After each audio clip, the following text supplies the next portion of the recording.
पहाड़ों में वैसे तो अक्टूबर से ही बर्फबारी पड़ने लगती है, लेकिन आज उन पहाड़ी इलाकों में बर्फबारी का इंतजार है। बर्फ से ढके रहने वाले पहाड़ सूखे पड़े हुए हैं। बदलते पर्यावरण ने इंसानों को ही नहीं, वन्य जीवों को भी परेशान कर दिया है।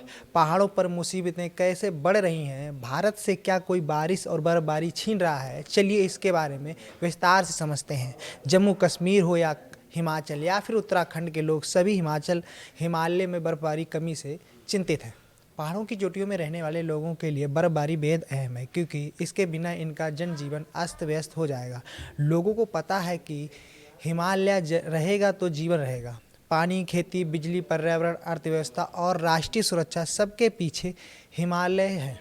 यह बात जिस तरह पहाड़ों के आम लोग समझते हैं वैसे ही सबको समझनी होगी, क्योंकि हिमालय की बर्फ खत्म होना सिर्फ पहाड़ों की समस्या नहीं बल्कि वैश्विक संकट है। वैज्ञानिकों ने चेतावनी दी है कि ग्लेशियरों का पिघलना और बर्फबारी का कम होना पहाड़ों को अस्थिर कर सकता है। संयुक्त राष्ट्र की जलवायु रिपोर्ट एवं राष्ट्रीय आपदा प्रबंधन प्राधिकरण के विश्लेषकों के अनुसार समस्त हिमालय क्षेत्र जलवायु परिवर्तन से प्रभावित हो रहे हैं। बर्फ पहाड़ों के लिए सीमेंट का काम करती है, जो उन्हें बांधे रखती है। इसके अभाव ने मानसूनी प्रवृत्तियों, अत्यधिक वर्षा, तापमान में वृद्धि और आपदाओं की आवृत्ति, तीव्रता और विस्तार को बढ़ा देता है।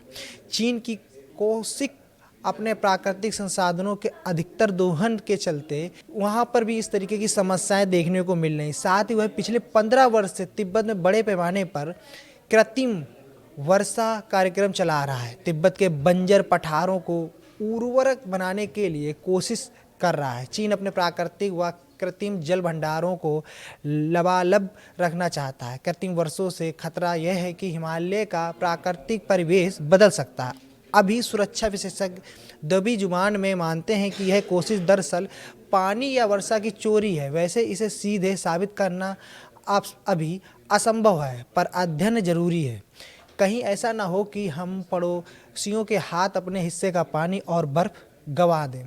तिब्बत से गुजरने वाली यारलुंग सांगप्रो यानी भारत की ब्रह्मपुत्र के सबसे तेज धारा वाले मोड़ पर चीन अपनी सबसे बड़ी पनबिजली परियोजना विकसित कर रहा है। इस पर 168 अरब डॉलर की लागत का अनुमान है। यह परियोजना चीन के लिए ऊर्जा क्षेत्र में वरदान साबित हो सकती है। हालांकि यह परियोजना जलवायु परिवर्तन को धीमा करने के वैश्विक प्रयास में मदद कर सकती है, क्योंकि दुनिया का सबसे बड़ा कार्बन उत्सर्जक चीन कोयले से चलने वाली ऊर्जा से छुटकारा पा सकेगा। फिर भी इस परियोजना को कुछ सुरक्षा विशेषज्ञ वाटर बम मानते हैं। हालांकि यह संकट एकदम से नहीं आया है। मैंने हर वर्ष दिसंबर या जनवरी में कम से कम 2 या 3 बार भयंकर बर्फबारी पहाड़ों में होते हुए देखी है, लेकिन अभी भी पहाड़ों में इस तरह की बर्फबारी का लोग इंतजार कर रहे हैं। साल 2000 के बाद नियमित बर्फबारी का यह क्रम टूटने लगा था। पहाड़ों में पर्यावरण परिवर्तन का उदाहरण घटती बर्फबारी है, चाहे वह जम्मू कश्मीर हो या हिमाचल या उत्तराखंड, फिर नॉर्थ ईस्ट ही क्यों ना हो। हर जगह यही हाल है। नदियाँ सूख रही हैं, पेड़ पौधे घट रहे हैं, जानवर मर रहे हैं, लोग परेशान हैं। बारिश बर्फबारी की कमी से केवल घराट बंद नहीं हुए हैं, ग्रामीण अर्थव्यवस्था भी चरमरा रही है।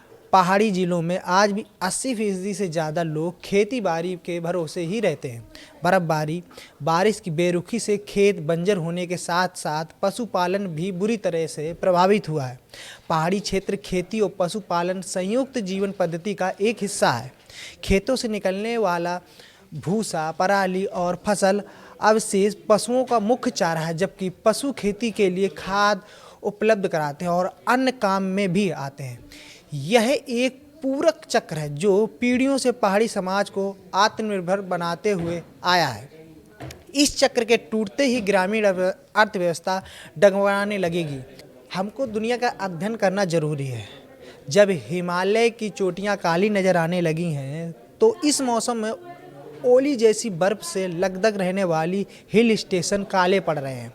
मौसम वैज्ञानिकों के अनुसार हिमालय के जिन पहाड़ों को इस समय बर्फ की सफ़ेद चादर से ढका होना चाहिए था, वो अब सूखे और पथरीले नज़र आ रहे हैं। साल 1980 से 2020 के औसत की तुलना में पिछले 5 वर्षों की अधिकांश सर्दियों में बर्फबारी में बड़ी कमी दर्ज की गई है। भारतीय मौसम विज्ञान विभाग के अनुसार दिसंबर में उत्तर भारत के अधिकांश हिस्सों में ना के बराबर वर्षा हुई है। अनुमान है कि जनवरी से मार्च के बीच उत्तराखंड, हिमाचल प्रदेश, जम्मू कश्मीर और लद्दाख जैसे क्षेत्रों में औसतन से 86% कम वर्षा और बर्फबारी हो सकती है। International centre of integrated mountain development की रिपोर्ट बताती है कि 2024-25 की सर्दियों में बर्फ के टिके रहने की अवधि 24% की रिकॉर्ड कमी देखी गई है। ग्लोबल वार्मिंग के कारण यह संकट यूरोप में भी दिख रहा है।